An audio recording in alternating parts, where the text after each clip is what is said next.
We looked at this factory, I wandered around, and I thought, boy, this would be a perfect spot for the farm-to-table movement of locally creating basil and microgreens and leafy greens of that sort.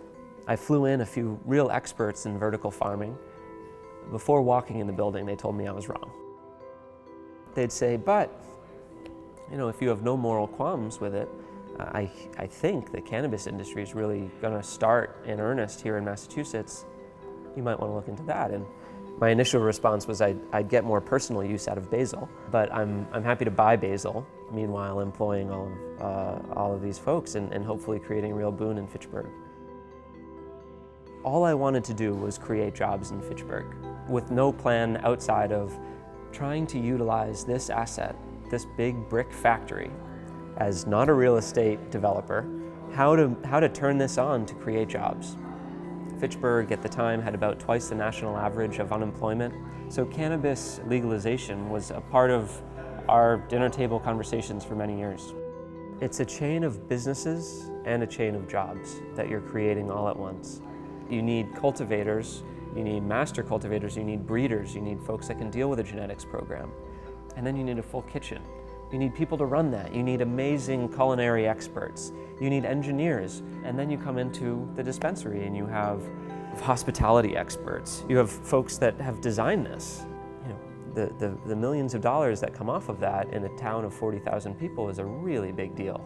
It's really been an evolution started by people with open minds. And I'm thrilled and proud of Fitchburg for becoming this real open, welcoming, not the cheapest, which I didn't want them to be the cheapest, but the most welcoming territory in Massachusetts to cultivate in.